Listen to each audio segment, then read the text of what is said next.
got so motherfucking design on right now. Bring it down, bring it down, make it come, bring it down, hold fast, hold on. Bismillahirrahmanirrahim. Assalamualaikum warahmatullahi wabarakatuh. Perkenalkan, nama saya Revino Fiaranti dengan NPM 203235052, kelas D223 Prodi Teknik Industri. Di sini saya akan berbagi sedikit pengetahuan untuk memenuhi evaluasi akhir semester mata kuliah pengantar Teknik Industri. Teknik industri merupakan ilmu yang mempelajari tentang sistem yang terdiri dari manusia, material, peralatan, informasi, dan energi dalam satu kesatuan industri yang dirancang, diperbaiki, dipasangkan dengan menggunakan pengetahuan dan keterampilan matematika, fisika, dan ilmu sosial untuk mencapai tujuan menciptakan sistem yang bernilai untuk ditentukan, dievaluasi, dan diprediksi. Teknik industri dan manajemen industri adalah dua bidang yang saling terkait, tetapi memiliki fokus yang berbeda dalam konteks industri. Meskipun terkait erat, teknik industri lebih fokus pada aspek teknis dan teknologi dalam pengelolaan operasional, sedangkan manajemen industri lebih menitik beratkan pada pengambilan keputusan strategis dan pengelolaan tim dan sumber daya. Perbedaan teknik industri dan manajemen industri. Teknik industri berfokus pada merancang, mengembangkan, dan meningkatkan sistem dan proses yang ada dalam industri. Teknik industri berurusan dengan optimalisasi efisiensi operasional, manajemen rantai pasokan, perencanaan produksi, analisis data untuk pengambilan keputusan, dan desain sistem kerja yang efektif.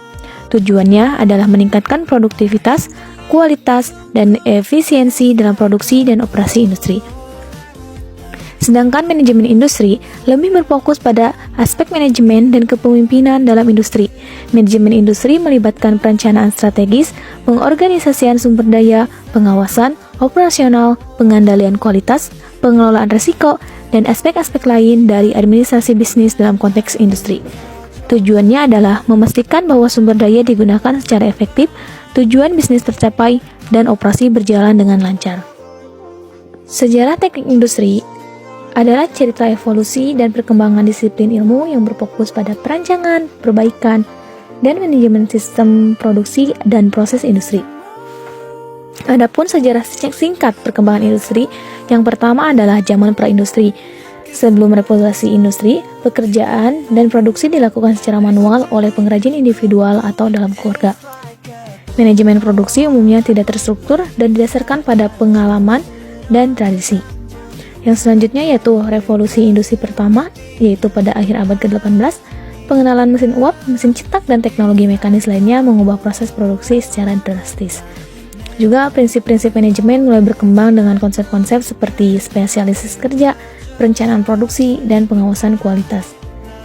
Yang ketiga yaitu revolusi industri kedua pada abad ke-19, di mana perkembangan lebih lanjut dalam teknologi seperti produksi massal dan mesin listrik memungkinkan produksi besar-besaran.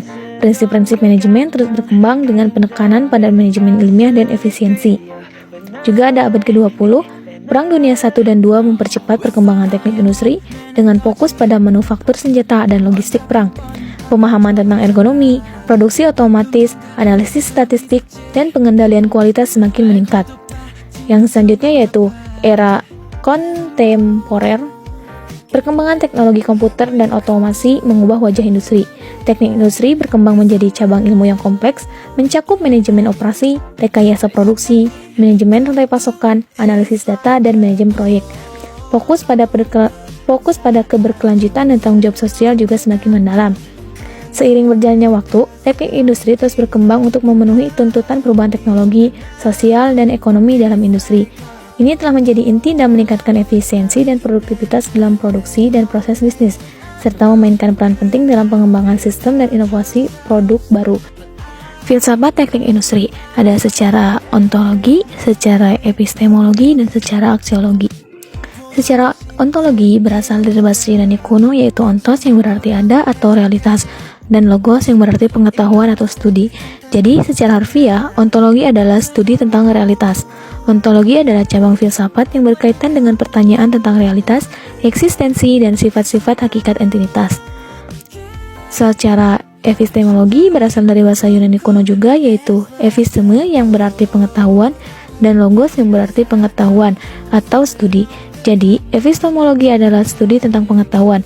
Epistemologi adalah cabang filsafat yang membahas asal-usul, sifat, metode, dan batas pengetahuan manusia. Ada juga secara aksiologi yang berasal dari bahasa Yunani kuno, yaitu aksios yang berarti layak atau berharga, dan logos yang berarti pengetahuan atau studi. Jadi, aksiologi adalah studi tentang nilai. Aksiologi adalah cabang filsafat yang membahas tentang nilai-nilai, etika, tujuan, dan prinsip yang membimbing tindakan manusia. Ketiga konsep filsafat ini, yaitu ontologi, epistemologi, dan aksiologi, saling berkaitan dan membantu membentuk landasan pemahaman dan pengembangan bidang keilmuan teknik industri. Sehingga, tidak selalu bahwa teknik industri itu ilmu yang mempelajari tentang pabrik saja, namun juga tentang jasa.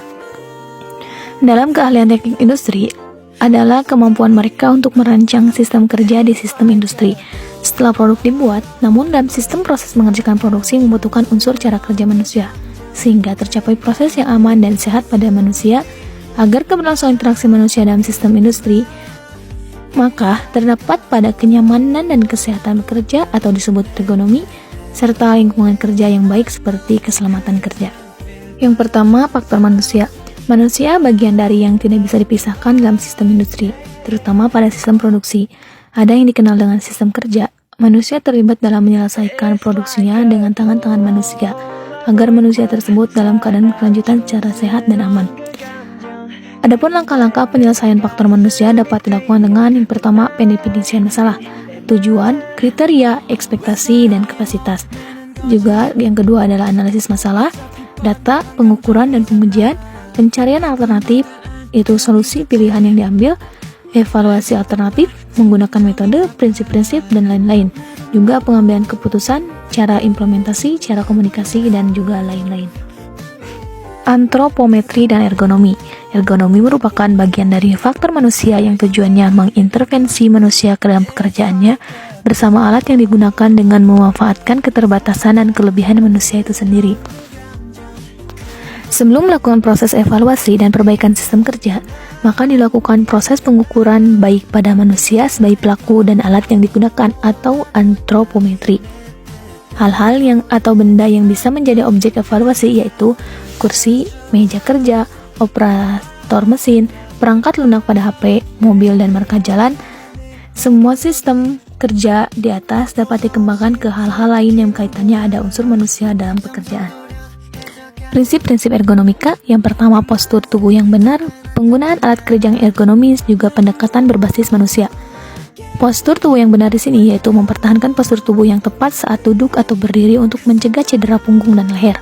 Penggunaan alat kerja yang ergonomis yaitu menggunakan peralatan dan alat kerja yang dirancang untuk mengurangi stres fisik dan mental.